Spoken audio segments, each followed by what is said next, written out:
हजारों साल। ये पोस्टर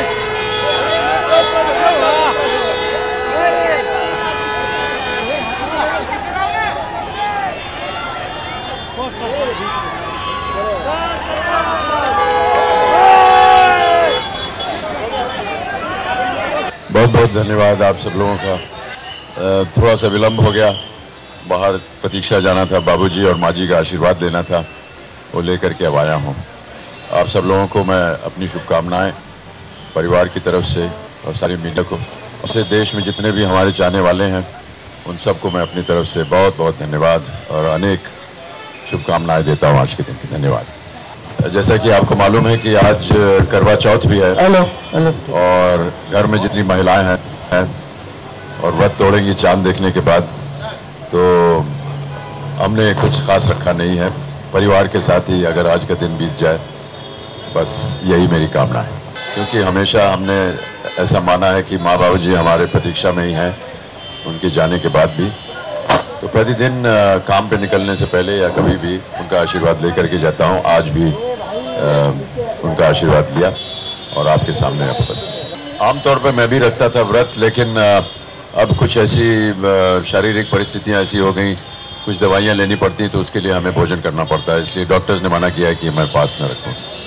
लेकिन सहमति रहती है और हमारा सब ध्यान जो है परिवार की जितनी महिलाएं हैं सब उनके साथ रहता है। अभी सारा समय उनके साथ बिताएंगे और जब रात को वो चांद देखने के बाद उनका व्रत टूटेगा तब फिर भोजन करेंगे उनके साथ। अभी मिलने वाला है। घर के लोगों ने कल रात को भोजन पे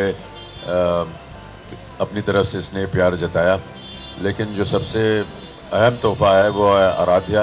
वो अभी सो के उठी नहीं है, अभी उनसे जा कर के मिलूँगा, क्योंकि मैं पहले ही घर से निकल आया। उनसे मिलूँगा और देखूँगा कि वो क्या देती, फिर आपको बताऊँगा। आप लोगों का स्नेह और प्यार है और जनता का स्नेह प्यार है। आप लोगों को देखते हैं तो ऐसा लगता है कि अभी भी थोड़ी सी आशा है हमारे मन में अंदर काम करने की और आगे बढ़ने की। और पोशाक जो है ये हमारे अबू संदीप हमारे बहुत ही घनिष्ठ मित्र हैं और परिवार की तरह हैं। हर त्यौहार पे वो हमें कुछ नया लिबास पहनने को दे देते हैं, तो आज उन्होंने ये दिया है। सबसे पहले तो उनको मैं ये नहीं कहूँगा कि मेरी तरह बने, क्योंकि बड़ा कष्ट उनको उठाना पड़ेगा। बहुत से और भी रास्ते हैं और बहुत से और अव्वल लोग हैं जिनको उनका एक उदाहरण मान करके उनको चलना चाहिए। अरमान तो देखिए प्रत्येक इंसान के अंदर होता है प्रतिदिन, और प्रतिदिन कोई ना कोई एक चुनौती आती रहे हमारे जीवन में, जिसके साथ हम जूझ सकें, जिसके साथ लड़ सकें। कोई हमने लक्ष्य कभी बनाया नहीं था अपने जीवन में, और ईश्वर की कृपा रही है, आप सब लोगों का स्नेह प्यार रहा है, जिसकी वजह से जो कुछ भी हुआ है वो मैं अपने आप को काफ़ी संपन्न मानता हूँ। अब पंक्तियाँ तो बहुत सी हैं और बाबूजी की लेखन जो है वो बहुत विस्तार है। बाबूजी हमेशा ऐसा कहते थे कि जन्मदिवस के दिन केक आता था, मोमबत्ती लगती थी, तो उनको ये लगता था कि ये इसमें कहीं भारतीयता जो है वो नहीं है, तो अब खोए का केक बनता है और उसमें मोमबत्तियाँ वगैरह नहीं जलती। लेकिन उन्होंने एक जन्मदिवस के दिन बहुत सालों पहले उन्होंने वर्ष नव हर्ष नव जीवन उत्कर्ष नव एक कविता लिखी थी, तो वही पंक्तियाँ हम लोग घर में भी दोहराते हैं और अपने जितने भी चाहने वाले हैं उनके लिए भी।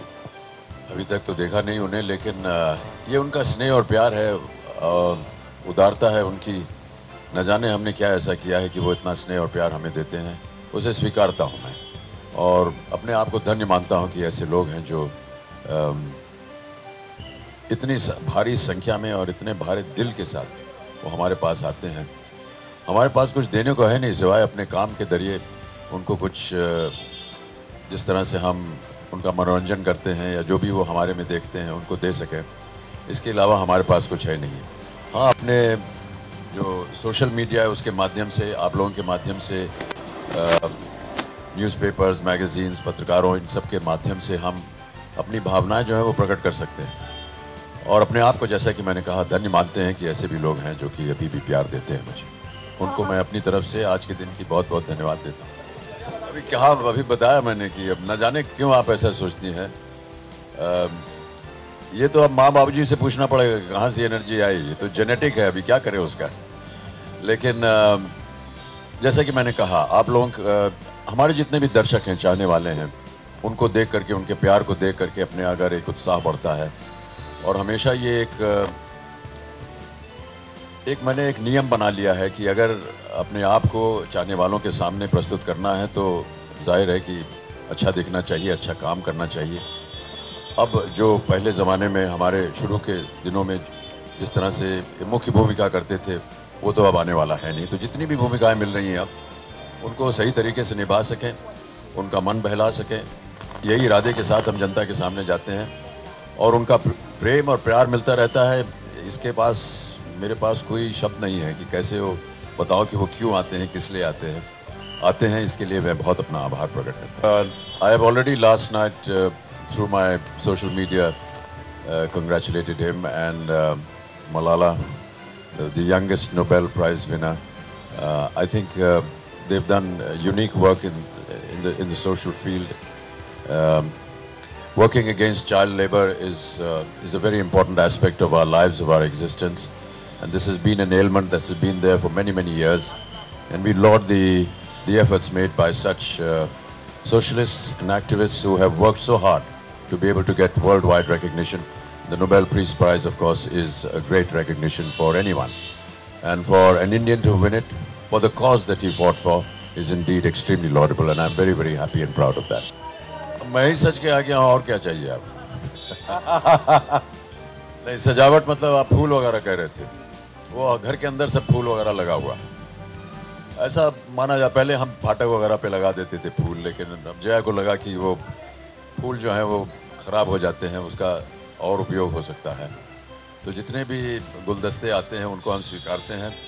फिर उसके बाद जितने भी मरीज़ हैं आसपास के अस्पतालों में, उनके लिए हम ये फूल भेजते हैं उनके। जन्मदिन जो होता है वो एक बहुत ही अद्भुत दिन होता है। एक आशा बनी रहती है कि लोग आएंगे, उपहार देंगे।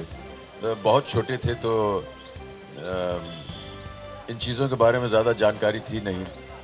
केवल ये कहा गया था कि जन्मदिन पे जो है उपहार मिलते हैं, और जितने भी आपके मित्रगण आएंगे वो आपको कोई ना कोई उपहार देंगे। तो जब बहुत छोटे थे तो घर में जब माता जी और बाबूजी जैसे कि बर्थडे के लिए कोई एक पार्टी रखते थे और हमारे मित्रों को बुलाते थे, तो हम पहले से ही उनके पास चले जाते थे और हमसे पूछते थे क्या लाए हो भैया हमारे लिए, जल्दी दो। तो इस तरह की एक बचपना होता था। लेकिन अब वो अब समा बदल गया है। बहुत बहुत धन्यवाद आप सब लोगों का मेरी तरफ से।